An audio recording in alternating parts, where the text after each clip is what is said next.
Welcome to the NCO Journal Podcast, where we explore NCO professional development. This is a podcast series where we discuss published articles with authors and provide a forum for the open exchange of ideas, information, and solutions. I'm your host, Chago Zapata, the journal's managing editor. With us is Sergeant First Class Osvaldo Aquite, NCOIC.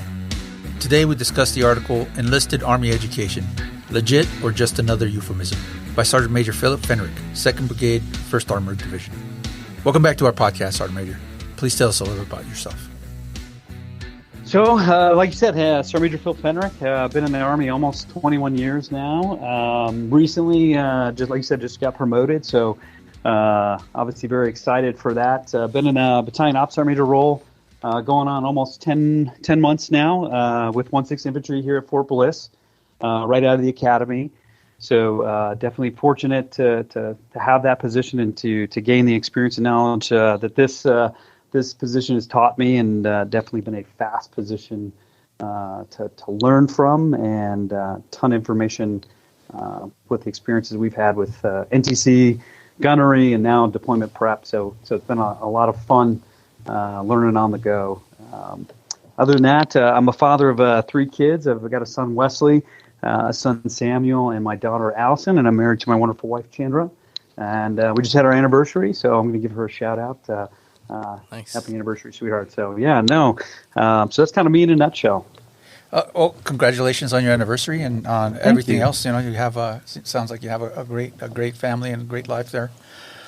Well, let's jump right in here. Let me start out by first asking. You're a pretty prolific writer. We've had a lot of your articles. I can't say that we've agreed to publish all of them. I think that's just part of our process. We have a lot of articles that come into us, and we have the kind of luxury, I guess you could say, of being able to be a little more picky. Absolutely. Yeah, but this one kind of caught my attention because of your proposal. But we'll dig into that a little bit more. First of all, what was it that inspired you to write this? Was there something specific that inspired you to write this article? It was back at the academy. We had a writing project. This one in particular was the Ralph Haynes leadership paper that I was tasked to write one for. So, try to find something along the lines, had to obviously look up who this gentleman was. So General Ralph Haynes, kind of doing a little history back on him, was kind of the founder, or is credited kind of with founding the education system, for the Army, particularly the NCO Corps.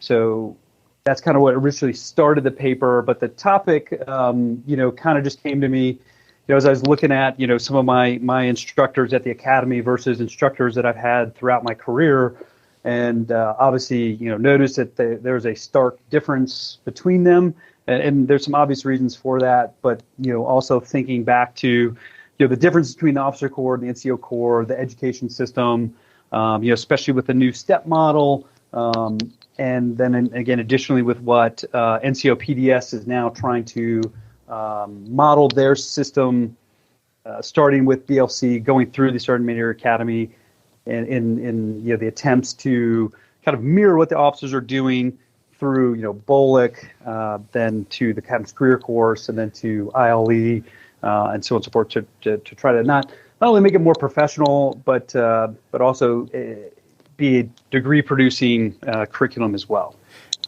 Before I want to dig in a little more into that, but before we do that, could you actually tell us a little bit about what the actual article is about? Yeah, absolutely. So the article itself, just that is just kind of talking and trying to make an argument that the Army needs to make some changes to the NCO PDS system, which they've already done in the last few years, but they're saying that we're not quite there yet. And then one of the major kind of shortfalls, in my opinion, is that the instructor quality level is where I think that we are lacking overall, and kind of just discusses why that's important, and then how do we get the right instructors in using the newer talent management system, and then how do we incentivize that? And then, then also the way that we would do that is essentially, and again, this is a very, controversial topic, is the easiest way or the fastest way, I would say, is that you would basically eliminate the SFAB or drastically cut the SFAB, and that's where you would pull your NCO instructor population from, and then insert them into instructor billets throughout the Army. And that's kind of the gist of the entire article. Yeah, so in your article, you start off with kind of talking about the history of the NCO PD system.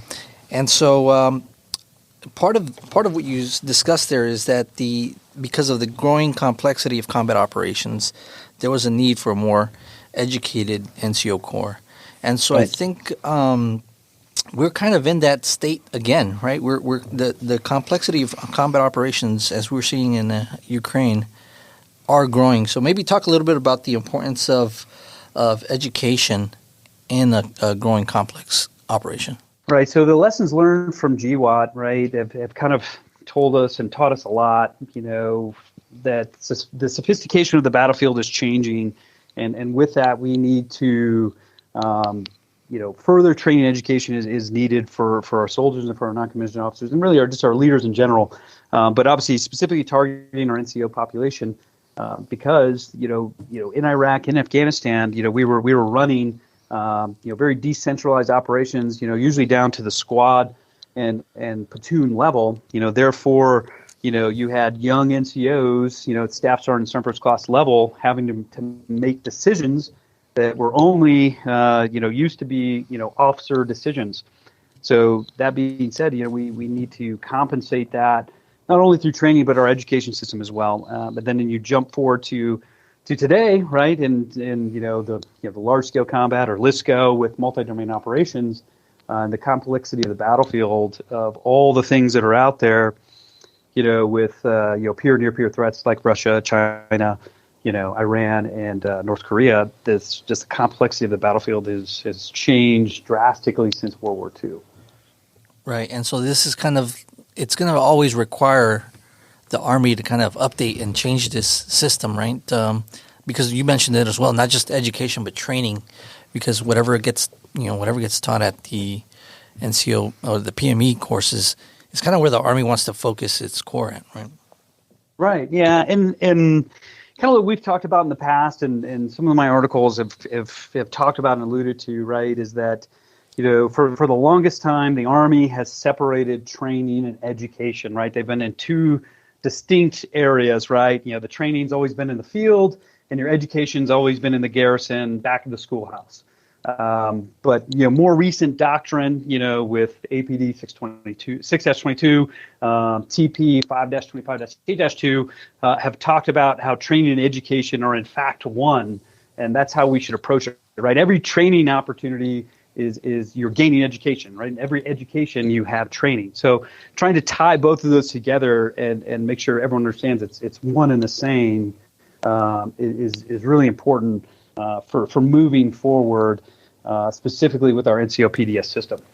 One of the things that stood out to me in your article was when you were talking about promotions. How when instructors are usually that percentage of instructors is less as far as the ones who are being promoted as compared to those who are in the operational side. I think it stood out to me. And I'm a Marine, and we had the same issue when I was in the Corps. One of the reasons I didn't get promoted and I needed to retire was because I was in the rear, kind of in the rear with the gear, whereas my peers were out there deployed in Afghanistan or Iraq. Right. So my NCO ERs for the Marines, it's fitness reports. They were when they looked at them, it was like, even though I was doing well in what I was doing, it was just hey, they were in combat, they were in the combat zone. So those, right. I mean, we don't have that right now. Obviously, we that whole thing has shifted. But I think that is part of it became almost a cultural thing, I think, for the Marines, and I think for the Army as well.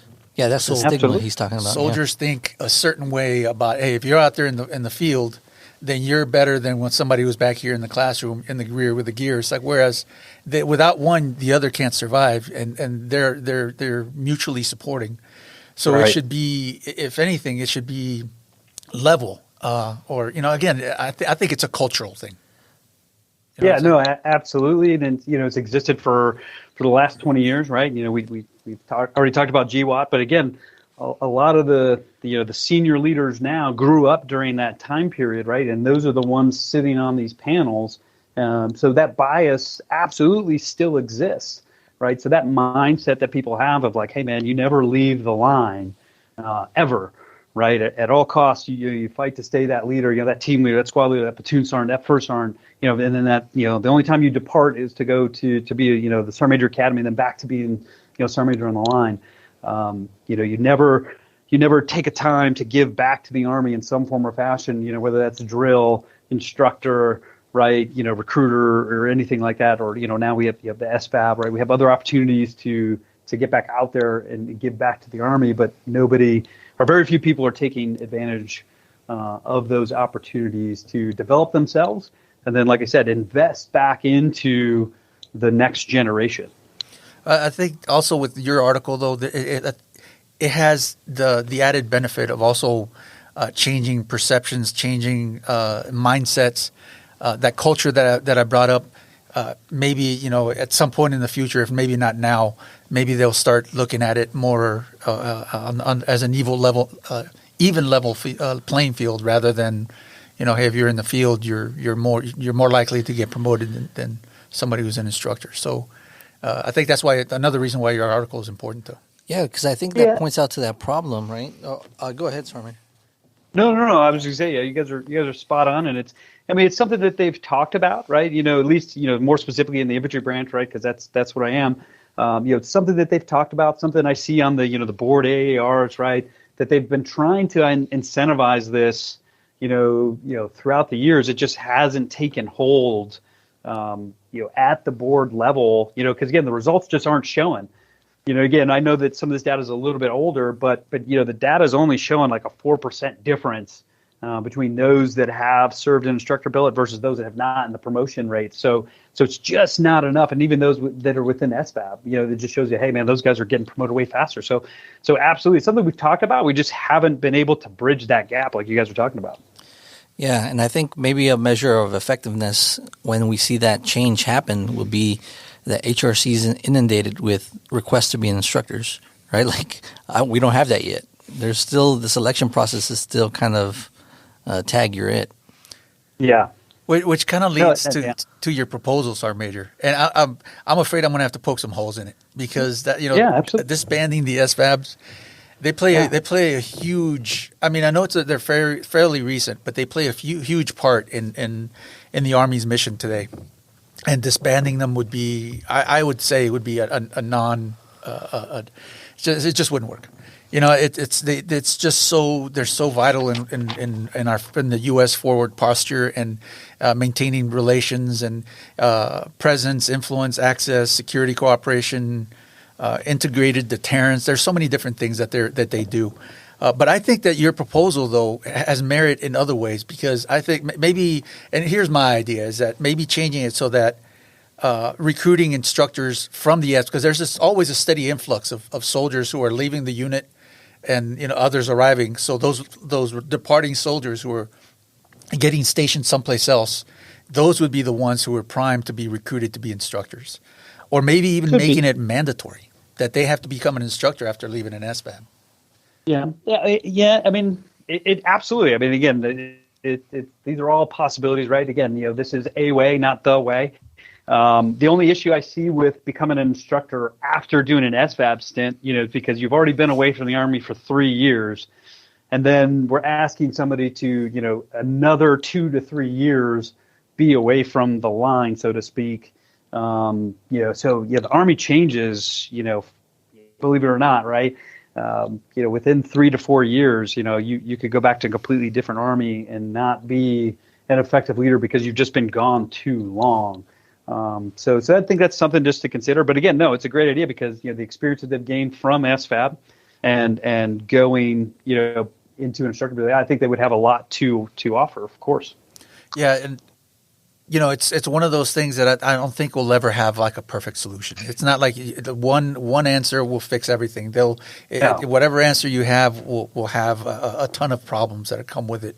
But if you're talking about getting the best NCOs, and those NCOs are with the SFAB, well, you can still get them, but it's not necessarily going to be optimal. But I think it in the long run, if it helps them get promoted, if it helps their careers and it helps the Army, and ultimately helps us win and do what the Army does best, and I think that's probably for the best. Yeah, no, absolutely. And again, absolving or getting rid of SFAB, right? Very, very controversial topic. So yes, when I generated this, I knew that this wouldn't be, anything popular, but again, it wasn't meant to be popular. It's meant to provide a feasible, solution, whether it's, likely to happen or not.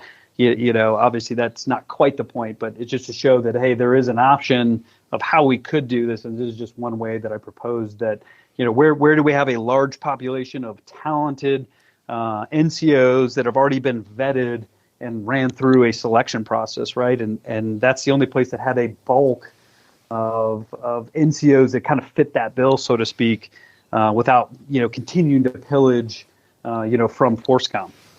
And if you think about it, if we go into a combat, if we go back to war, their role will change, and so I think, you can make that case that you will have an abundant source of training, NCOs that can train, and educate the future force or NCOs like you state. Yeah, no, absolutely. And again, the way that the SFAB is designed, right, to be modular like that, if a large scale, conflict does kick off, right, the way that they're designed to break out, and form, battalion and brigade level, leadership, and then influx of soldiers from basic, right, it's very interesting as well. But, their initial mission set, came from, GWAT, Iraq, and Afghanistan, more particularly for Afghanistan, right? But with that conflict pretty much over, the SFAB's mission set, right, kind of evolved, right, into what the Asymmetric Warfare Group was doing before they shut down, right? So they even SFAB and has had to evolve, right, to stay relevant in what they're doing, right? But then you got to think about, what we talk about is, the special forces, right? With Iraq and Afghanistan and, Syria, all that stuff kind of winding down, they're starting to go back to the things that they used to do, which kind of, goes back into what SFAB is saying that they're doing. So again, kind of an interesting period we're in right now for the next couple of years, with moving from GWAT and trying to shift and move into, the focus being LISCO and MDO. Everybody's trying to kind of, redefine their roles post GWAT, and making, just to try to see if it still makes sense to be doing what we're doing. Yeah, so I think your article calls for, it's recognizing that the PME system, NCO PDS, is constantly evolving. It should constantly evolve to meet our strategic needs. And then one of the things that you identified in your article was that we need better instructors, and that there is a stigma for that. And you proposed a solution, but there's other ways to get instructors, and maybe we can talk a little bit about that. What are some of the other ways do you think we can incentivize NCOs to become instructors? Yeah, this is something that try to think about. Because again, incentivizing career promotion rate, obviously that's one thing that we've talked about, and it's in the article. But we have to make it a reality. It has to be a stark difference, right? Like, hey, if you're an instructor, right, you're 80% more likely to get promoted than everybody else. You look at the SFAB, right? They're offering more money to be a part of SFAB. So I definitely think a monetary compensation is something that is warranted. And again, I know anytime we talk money, that introduces a whole nother set of problems for the Army to figure out. But again, I think that's important, right? Because if you're asking someone to give up 3 years of their career and their life, you've got to, it has to come with some perks other than that. Hey, I love the Army and I want to give back, right? That sense of duty only goes so far for some people. And then another thing I was thinking about too is the location of some of our schools aren't necessarily in the most, how do I say this, luxurious or most fun places to go. You can take the Sergeant Major Academy, for example, right? Fort Bliss, El Paso isn't everybody's dream spot to go be stationed and to live, right? Or if you go to Fort Huachuca, that's not necessarily everybody's top number one list to go do school. So maybe looking at, picking some other installations to run, our NCO PDS program out of. But again, we're talking about infrastructure, we're talking about money again. So it makes it hard to change locations for instructors to want to go and live at, Yeah, that's a tough one. I'm sitting here thinking, first of all, how many instructors are we talking about? And then if you're talking about thousands and thousands, because there's a lot of different types of NCO. Right. Yeah, if we look at BLC, there's almost a BLC in every installation kind of thing. Mm-hmm. So we're talking about pretty large numbers and pretty large. It would have to be a big incentive, and maybe it would be limited, or it would depend on what kind of billet it is. I don't know. It's kind of a tough one to really dissect because there's a lot involved.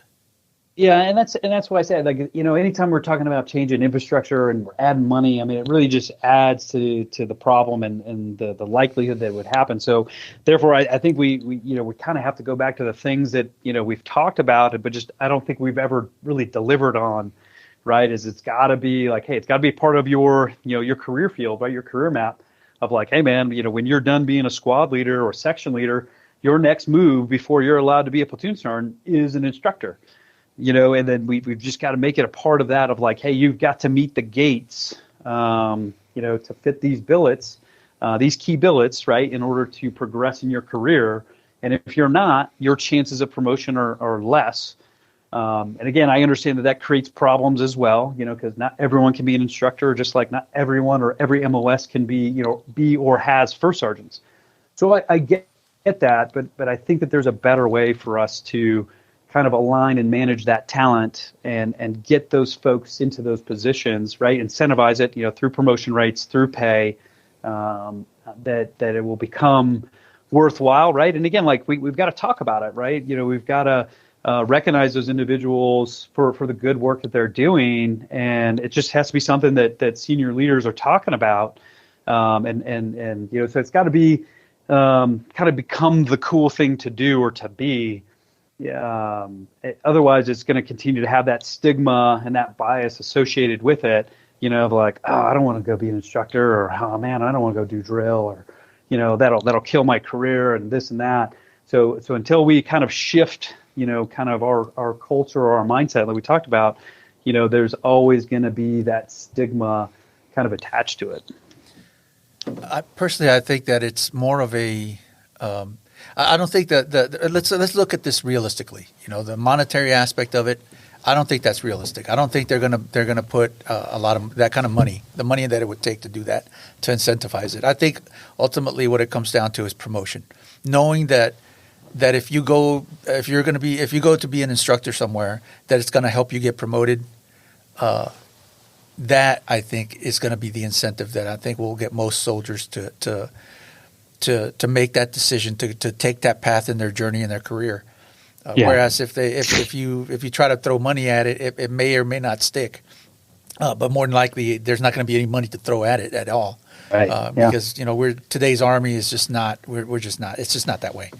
Well, if you take a look at what's another program that's out there that has increased pay and it gives you promotion, if you look at drill sergeants, recruiters too, right? Like everybody knows if you go become a drill sergeant, your chances of promotion are higher, and they do get paid. But still, we don't have people knocking down walls to become drill instructors. So I think absolutely not.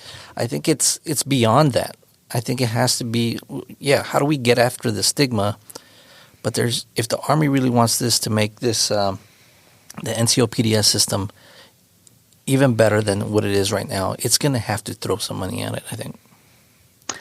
Yeah, no, it does. You're right, because it's money, and again, it's prestige, right? It's got to be something that, people want to be a part of, right? And, just like SBAB, right? People want to be a part of SBAB, like they have got something, right? The it factor, that's drawing people to them, right? And their mission set, to where, like, yes, they recruit, right? But again, they're able to make their mark, right? Have a selection process and filter through and pick who they want, right? So we've got to find a way that we do the same thing, on the NCO PDS side. But it also, like you said, it's got to be money, it's got to be promotion, right? And it's got to have the allure and the prestige to it. That if you're not a part of this club, like you're not going to make it, to the next level.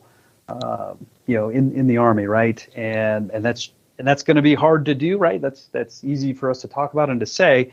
A lot of people will not like that, and it's not very popular. But if the Army's serious about it, right? They've got to make some drastic changes to where people are either going to buy into this program, or they're going to be forced into it. And again, obviously nobody wants to drag anybody kicking and screaming, I hope somebody in the audience, or members of the audience, people who are listening to us or who read your article will pipe in on this. I think it's important that people talk about this. What are some solutions out there? What are other solutions? Maybe things that we aren't seeing, or things that would be just alternatives. I think this is a great discussion, and who knows, maybe somebody who actually can enact change will hear and will read your article and hear what we're saying here, and maybe do something to kind of steer things in the right direction. Because, but I still go back to the same thing, that ultimately I think it's a cultural thing. If we change the culture, if we're able to change people's mindsets even a little bit here and there, I think that's going to be the thing that's going to be the catalyst that'll make the changes happen. So right. We'll keep our fingers crossed that somebody out there's listening and will actually move forward to do something about it. Yeah, I mean, and that's what it's all about. It's about generating discussion, right? And having those conversations with one another, our peers, or spears and sportants, right? And trying to kind of see if there can be a shift in that culture. But again, it just starts with the discussion and kind of goes from there. But I mean, this is definitely a larger, Army problem, for some senior leaders to kind of to think about. And again, I'm sure they have, right? I mean, this isn't like anything new, so I'm sure that there's some thought that's been put behind it. But again, I think when you start talking money, right, in order to get something else, right, something else has got to go away. And that's always the hard part. Where are you going to cut from where we're at right now? We're already in a fiscally constrained environment. So who's on the chopping block next? If it's not the SFAB, right, then what other units or unit is out there that we can draw some funding from and really personnel from? I like the way the article ends. What will your legacy be? Because it's putting the onus back on the NCOs. It's like, look, if you want to enact change, you think that there's the quality of soldier could be better, do something about it. Do something about it and go be an instructor. Because, I mean, you're right. The legacy won't happen until down the road. This is from Sarnaquita, who just came from the school, by the way. Sarnaquita came from school to come here as an instructor. So, Yeah, no, I mean that's right, right? It sounds a little cheesy, a little corny, but it really is, right? I mean, we're talking about it right now, and a lot of other people will, hear this podcast or read the article maybe, right? And just, this is garbage. They don't know what they're talking about. Maybe so, right? But at the end of the day, who is willing to do something about it, right? Are they willing to step up, be an instructor? Are they willing to encourage and develop and mentor others to be an instructor? That's really what it comes down to, right? I think like someday, when my kids are older and they want to join the Army, right? Some of these younger soldiers that I serve with, will be potentially in charge of them, right? And I always think about like, hey, I want to invest in these guys because someday, they're going to invest potentially in my kids or somebody else's kids. And, I think that's really important to kind of have that thought process, right? And really that's kind of what we're here to do, is to train and educate, those that we work with and those that are under us, right, to eventually take our position so we can either move up or move on and out to something else. So these guys can come take our place, right? That's what it's all about. Well, I didn't think the way you ended your article was corny at all. I thought that was a legitimate call to action to NCOs, challenging them. And I think that's what NCOs respond to. They step up when there's a challenge. So I thought it was well done. Yeah, no, I appreciate it. Thank you. I mean, the NCO Corps has always, stepped up, and they will continue to do so. They like you said, yeah, I think you're right. They just need to be challenged, right? And as senior leaders, right, and leaders in general, right, like we have to not only challenge ourselves, but we have to challenge those we work with. Otherwise, like we're okay with the status quo. We're okay with the NCOPD system just being, hey, we show up, we fill in our name, and hey, we're good to go. We're going to pass, and everything's great. Like I don't have to worry about learning something. I don't have to worry about being better. This is just a check the block for me to make sergeant or staff sergeant or sergeant first class or now sergeant major, right? It should be more than a check the block, right? We should be doing something with our soldiers during those periods that we have them, right, to make them better individuals and better leaders. And if we're not trying to do that, and again, it's not just the instruction itself; it's the people that are providing that instruction that really make the difference. It's not just the curriculum, right? It's the person delivering it that I think really has, the greatest power impact, for these individuals, right? So I think that's, again, something that needs to be addressed, right? Something that hopefully we'll continue to look at and focus on. Thank you for joining us, and thank you to our audience. Remember to put your knowledge to the page, submit articles, and get published with the NCO Journal. Don't forget to check out our webpage and follow us on social media. We'll catch you next time on the NCO Journal Podcast.